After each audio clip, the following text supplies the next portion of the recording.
I intend to resign as party leader, as Prime Minister, after the party selects its next leader through a robust, nationwide, competitive process.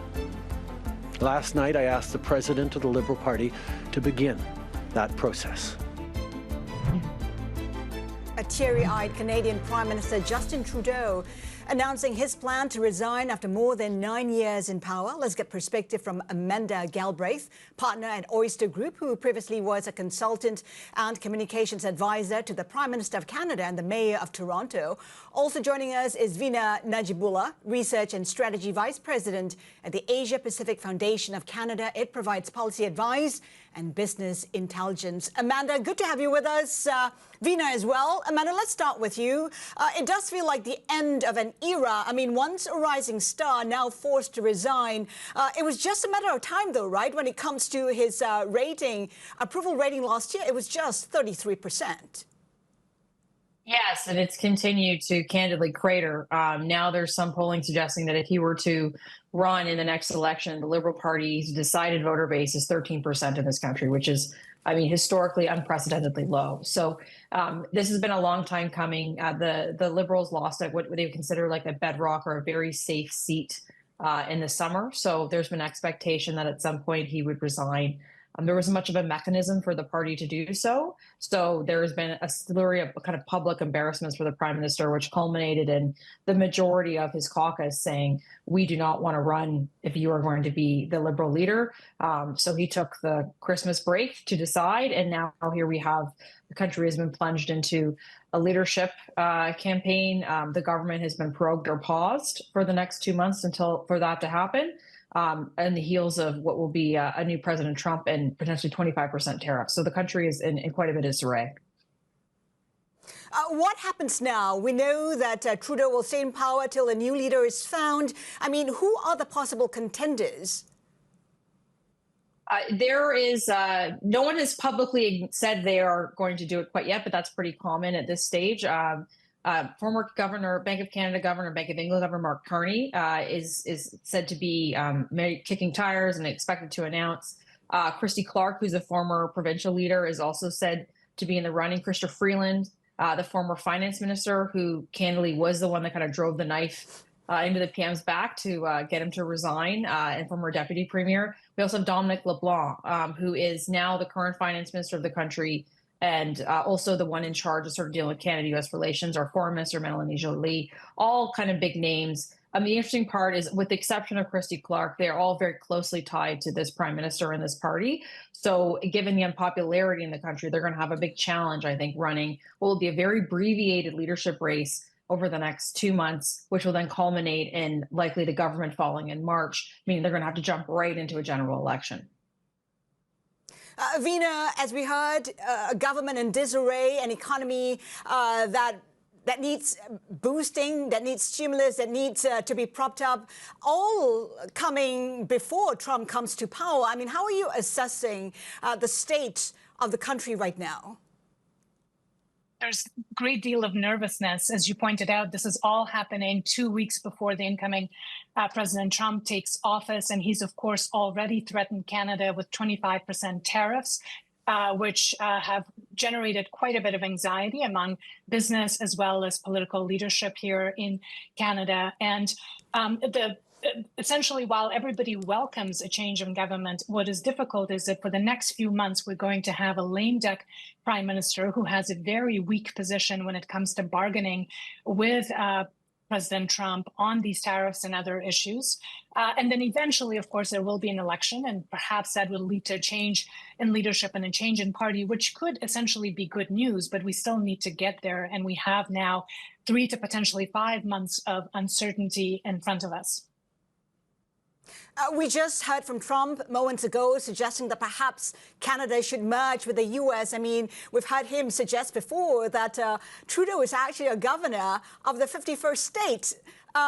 You know, how do you see relations between the U.S. and Canada playing out in the next 4 years?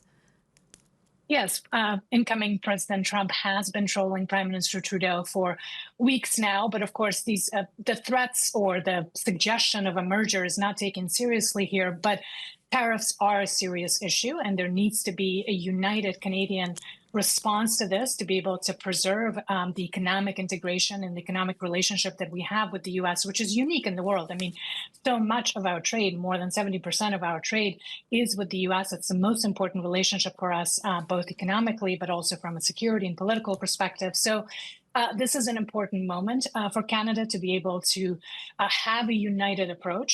And of course, this also comes at a time when Canada is taking a leadership role among the G7 and among other Western countries as a president of G7. So it's the timing of all of this is really quite difficult, both with respect to the U.S. relations, but also with respect to our standing on the world stage. Amanda, we talked about the possibilities of those contenders. Carney is one, Freeland could be another, and there's several other names. I'm just wondering, are they the right people? Is anyone the right person to actually turn around the prospects for the Liberal Party? I mean, what are the chances that they will succeed?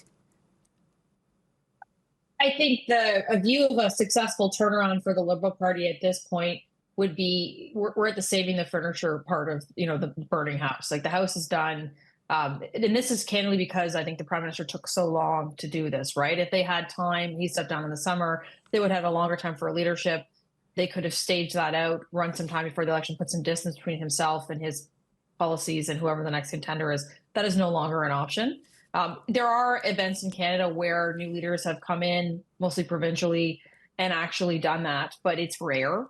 And I think at this point, Canadians are, and it's also, we're 10 years into a government, right? And any liberal democracy, that's pretty much the sunset, and we'll switch to the other natural governing party, which is typically the Conservatives here. So I think victory for the next Liberal leader is holding on to party status, perhaps, if they're lucky, holding on to opposition, but most likely they'll be the third place party in the Parliament. And they know that. But the other thing is the Liberal Party is the natural governing party of Canada. It's one of the most resilient brands we have in this country. So I think they will, and if they're able to hold on and successfully keep the party steady, they could eventually have the crown of Prime Minister, but not, I think, in the next term, perhaps 2 terms down the road. And Vina, we talked about how it's a challenging time for U.S.-Canada relations. Might the Trump administration drive Canada to perhaps, closer relationships with other countries, even China? I mean, there's been some sort of thawing in relations. While we've been trying to diversify Canada's trade and economic relations, U.S. is still our predominant trading partner. So there's no scenario in which Canada can somehow replace the U.S. with trade relations with China or India or anybody else. Having said that, it still is important for Canada to continue to diversify and to deepen trading relationships, especially with partners and allies in the Indo-Pacific. China is in a separate category. I don't think the trajectory of that relationship is going to improve regardless of what happens with the leadership. But I think India is one place where there is a possibility of a better relationship with a potential change of government here in Canada, because so much of the tensions between Canada and India has been really personalized in the person of Prime Minister Trudeau and also in the Liberal Party. So a potential change in government in Canada could set a different tone in the relationship with India, which is obviously an important and growing actor in the Indo-Pacific. Before we wrap up the conversation, Amanda, just one final question.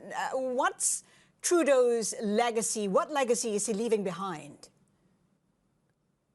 I mean, he will say his legacy, and he's talked about it a bit, is lifting 1,000 children out of poverty through a child, anyway, where they give money to families for that. He'll talk about national daycare stipend, which has been a somewhat mixed success policy, the liberalization of marijuana. They'll talk about those things. I think at the end of the day, like, he will be a consequential Prime Minister in Canadian history. I think at this point, his economic stewardship is questionable and will continue to be viewed questionably, I think, for a very long time. But we will, time will tell. Canadians tend to think fondly of their prime ministers a decade or two after they're gone, but most immediately they're usually happy to see them go. So, Vina, in 20 seconds, the legacy that Trudeau's leaving behind. Well, I think Amanda's absolutely right that we will have a lot of years to unpack that. But for now, he has done well in the Indo-Pacific region in terms of deepening relations with the ASEAN countries, Indonesia, Philippines, also much more with Japan and South Korea. I think that's positive, but on balance, still a lot needs to be done to raise Canada's status on the world stage.